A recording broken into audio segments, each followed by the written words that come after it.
Hello, and welcome back to our channel, where we teach you the English that protects your time, energy, and self-respect. Hi everyone. Today we're teaching you something that can save your relationships, your money, and your mental health. I'm Nancy. And I'm Sam. If you've ever felt taken advantage of, overworked, or unable to say no, this video will change your life. Please like and subscribe to our channel. Today we're teaching you how to set boundaries in English. Not aggressive rejection, not being mean, but clear, respectful boundaries that protect you while maintaining relationships. Because here's the truth. If you can't say no, people will keep saying yes for you, to things you don't want, to things that hurt you. We'll show you the exact phrases to use in different situations, so you never feel trapped again. Let's make sure you never lose yourself trying to please everyone else. Nancy, I need to tell you about the most expensive lesson I've ever learned about saying no. Oh no, what happened? About 4 years ago, I had a close friend named Jake. We'd been friends since high school. One day he called me and said, "Sam, I'm in a tough spot. Can I borrow $200? I'll pay you back next week." And you said yes? Of course, he was my friend. I wanted to help. So I gave him $200. Did he pay you back next week?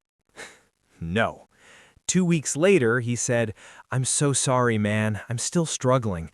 I'll get it to you next month, I promise." Oh no. Then next month came.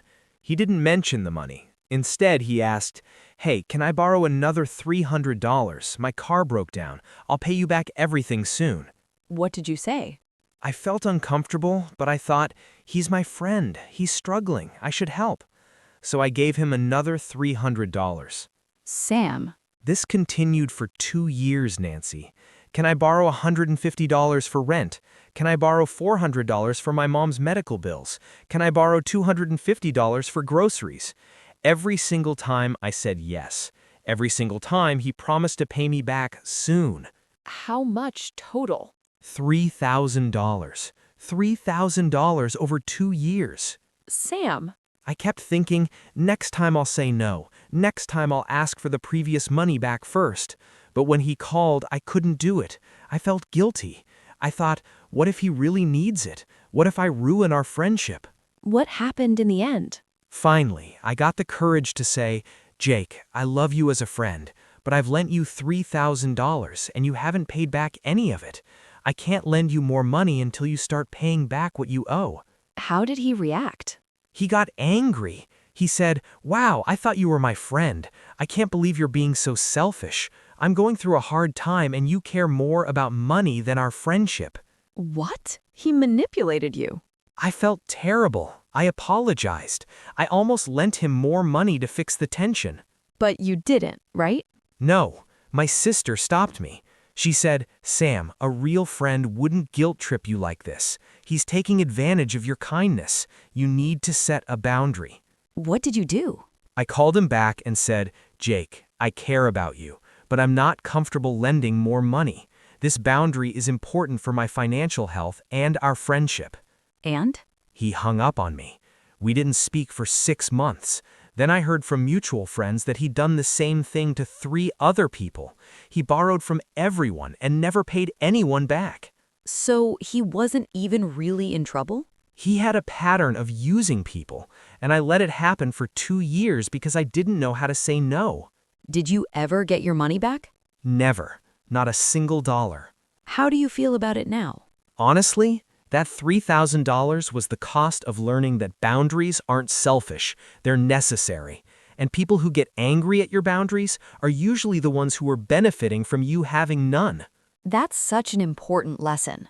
If I had known these boundary-setting phrases from the beginning, I would have saved $3,000 and 2 years of stress.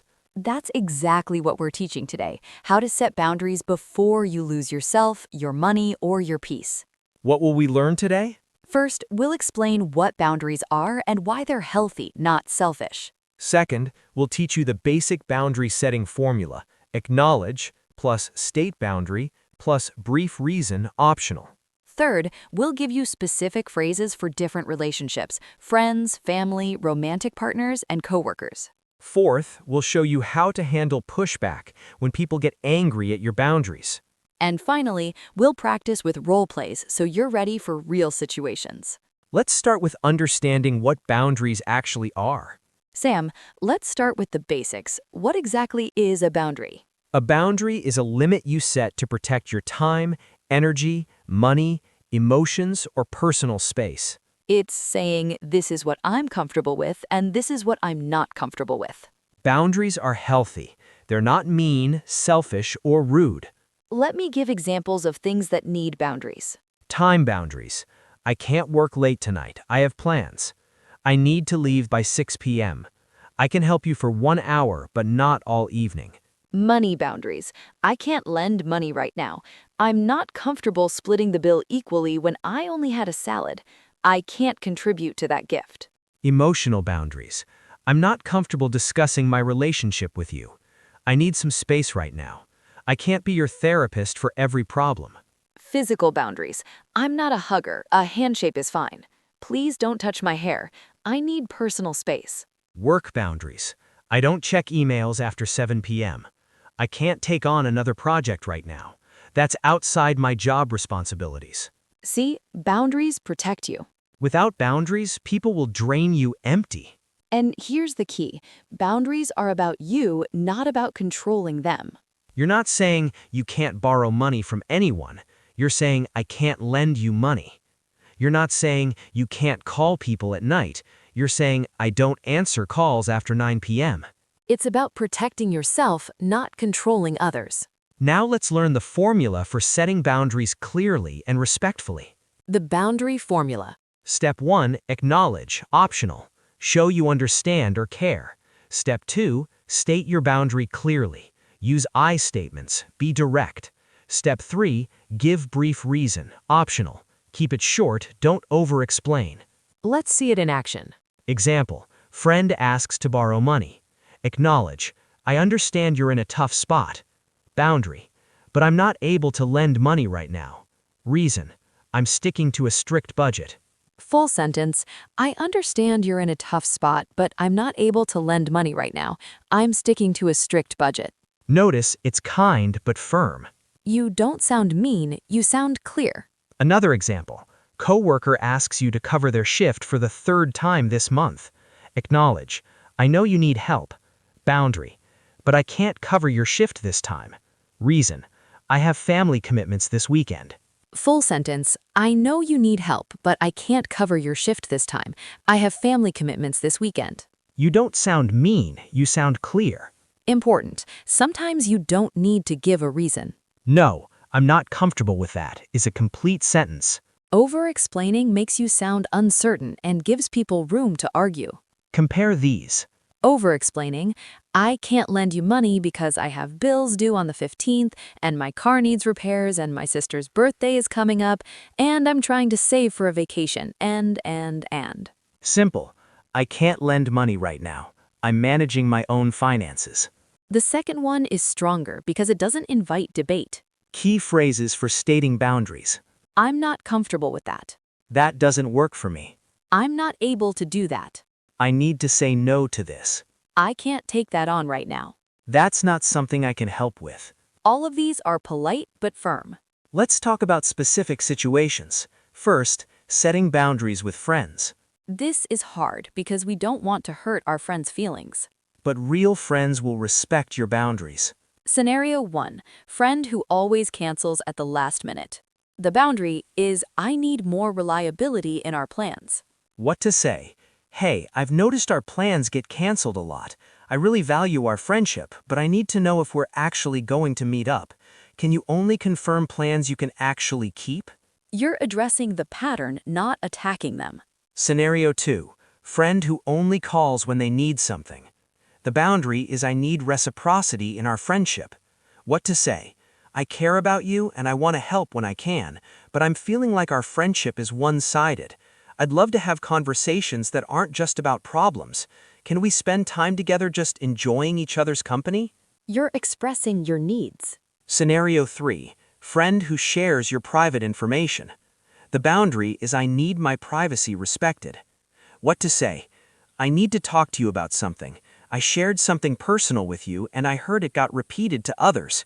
I'm not comfortable with that. In the future, if I tell you something private, I need it to stay between us. Clear and direct. Scenario 4. Friend who constantly borrows money. My situation. The boundary is I'm not lending money anymore. What I should have said earlier is, Jake, I care about you, but I'm not able to lend money anymore. I need to protect my own financial stability. And if he pushes, I understand you're disappointed, but this is a boundary I need to keep. It's not about our friendship, it's about my financial health. perfect. So, let's practice.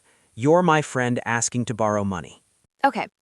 Hey, Sam, so I'm in a bit of a tight spot this month. Can I borrow $500? I'll totally pay you back next paycheck. I hear that you're struggling, and I'm sorry things are tight right now, but I'm not able to lend money. That's a boundary I've set for myself. Come on, it's just $500. I'll pay you back, I promise. I understand you need help, but my answer is still no. This isn't about trust, it's about protecting my own financial situation. Maybe you could look into a payment plan with your bills or talk to family? Fine. I thought you were my friend. I am your friend, which is why I'm being honest with you instead of saying yes and resenting it later. I hope you find a solution. Okay, I get it. Thanks for being real with me. Did you see what happened? You stayed firm even when I pushed back. Key elements. I acknowledged her struggle. I hear that you're struggling. I stated my boundary clearly. I'm not able to lend money. I didn't over-explain. When she pushed, I repeated the boundary. I suggested alternatives. I didn't apologize for my boundary. That's perfect boundary setting. Family boundaries are the hardest because of guilt and obligation. But their family is what people say to make you feel bad. But even family members need to respect your boundaries. Scenario 1. Parents who drop by unannounced.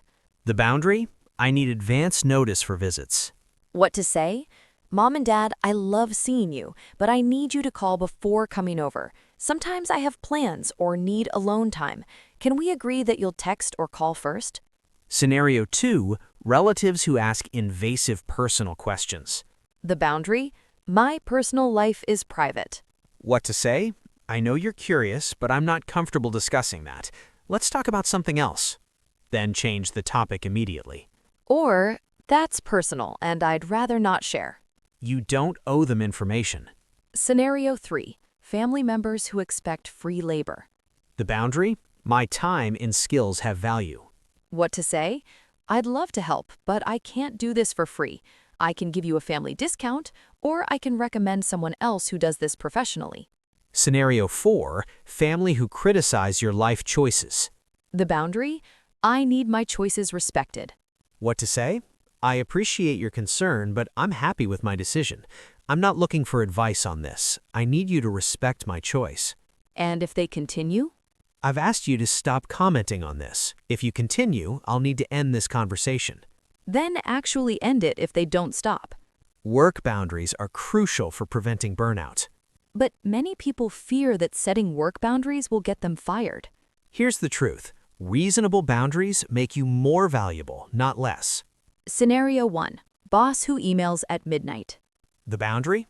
I don't work outside business hours unless it's an emergency. What to say? I want to be clear about my availability. I check emails during work hours, 9 a.m. to 6 p.m. If there's an urgent issue outside those hours, please call me directly. Otherwise, I'll respond the next business day. Professional and clear. Scenario 2.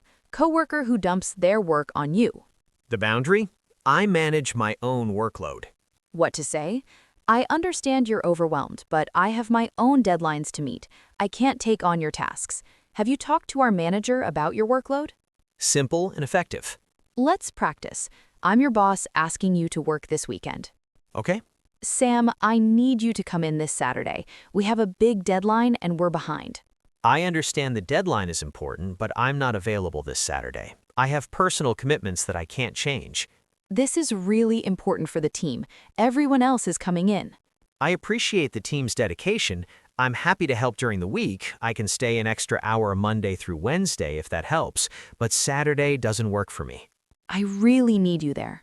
I understand this puts you in a difficult position, but my answer is still no. I'm committed to delivering quality work during business hours, but I'm not available this weekend. All right, fine. We'll figure something out. Thank you for understanding. Let me know how I can help during the week. Excellent. You didn't apologize excessively, you offered an alternative, and you held firm. Key points. I didn't say I'm sorry repeatedly. I offered a compromise, extra hours during the week. I repeated my boundary when pushed. I stayed professional, not defensive. That's how you set work boundaries. Dating boundaries protect your heart and your self-respect. These are crucial early in relationships. Scenario 1. Someone who texts constantly and gets mad when you don't reply immediately. The boundary? I need communication to be reasonable. I enjoy talking to you, but I can't respond to texts immediately all the time. I have work and other responsibilities. I'll respond when I can, but I need you to understand I have a life outside my phone. Scenario 2. Partner who wants to move faster than you're comfortable with. The boundary? I need to move at my own pace. What to say?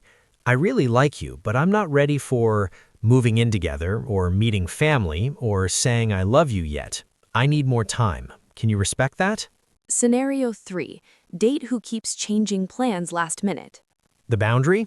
I need consistency and respect for my time. What to say? I've noticed our plans change a lot at the last minute. My time is valuable, and I need someone who respects that. Going forward, if we make plans, I need you to keep them or give me significant advance notice. Scenario 4. Partner who doesn't respect your alone time. The boundary?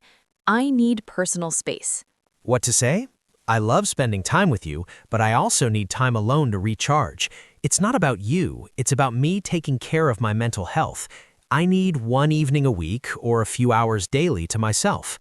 Healthy relationships have boundaries. Here's the hard truth. Some people will get angry when you set boundaries. Especially people who are benefiting from you having none. Common guilt trips and how to respond. Guilt trip number 1. I thought you were my friend. Response? I am your friend, which is why I'm being honest with you. Real friendship includes respecting each other's boundaries. Guilt trip number 2. You're being selfish. Response? Taking care of myself isn't selfish. I can't help others if I'm drained. Guilt trip number 3. Everyone else said yes. Response? I'm not everyone else. My answer is no. Guilt trip number 4. I've done so much for you. Response? I appreciate what you've done, and that doesn't obligate me to say yes to this. My boundary stands. Guilt trip number 5. You'll regret this. Response? That's my risk to take. My decision is final. Guilt trip number 6. But we're family. Response? Family relationships are important to me, which is why I need healthy boundaries in them. Notice, you're not arguing. You're stating your boundary and ending the discussion. Important. If someone repeatedly violates your boundaries, You may need to create distance or end the relationship. a person who truly cares about you will respect your boundaries, even if they're disappointed. Someone who keeps pushing after you've said no is not respecting you. Let's practice handling guilt trips. You're pressuring me to attend a family event I don't want to go to. Okay. Disappointed tone.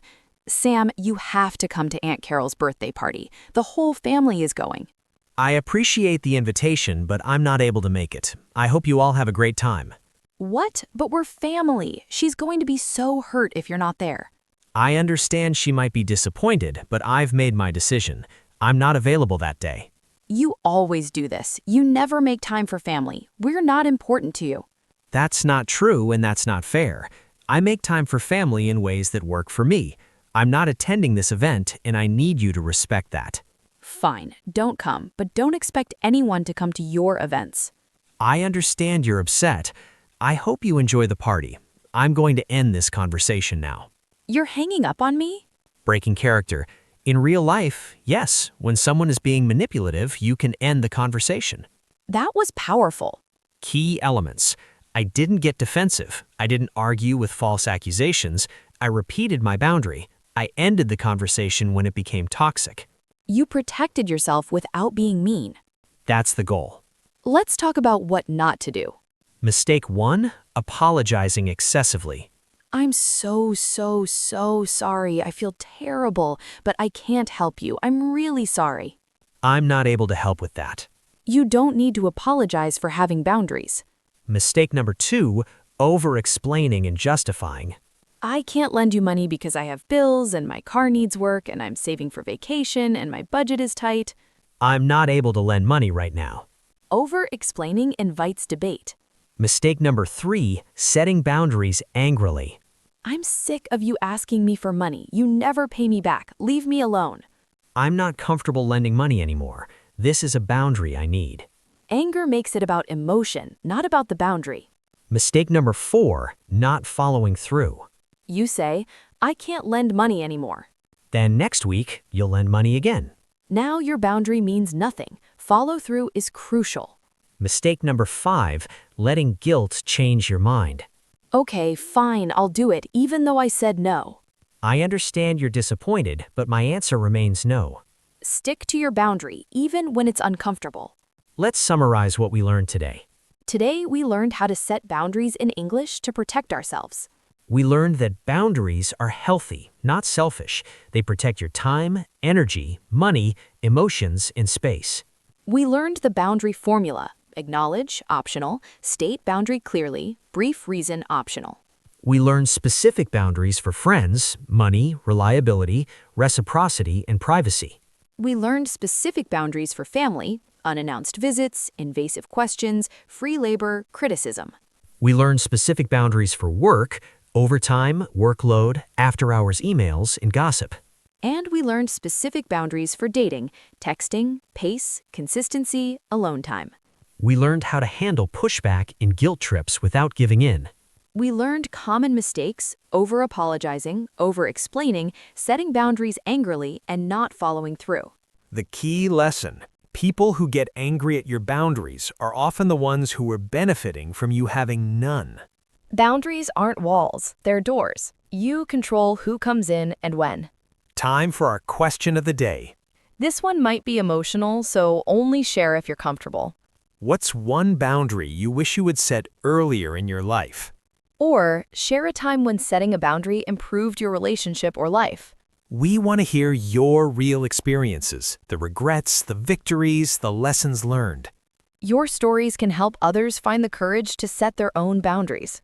Comment below. We read every single one. Before we go, Sam, looking back at your $3,000 loss? What would I do differently? Yes. The very first time Jake asked to borrow money, I would say, I care about you, but I don't lend money to friends or family. It's a personal policy. Let me help you brainstorm other solutions. That would have saved you $3,000 and 2 years of stress. Exactly. One boundary, clearly stated from the beginning. If this lesson gives you the courage to set a boundary you've been avoiding, please give us a thumbs up. Share this video with anyone who struggles to say no. If you're new to our channel, subscribe to our channel. We upload practical English lessons every single day. Hit subscribe and turn on notifications. Remember, no is a complete sentence. You don't need to justify, argue, defend, or explain. Your boundaries are valid. Your needs matter. Don't sacrifice yourself to keep others comfortable. Keep learning, keep protecting yourself, and remember, Boundaries aren't mean. They're necessary. You deserve respect. You've got this. see you in the next lesson. Goodbye.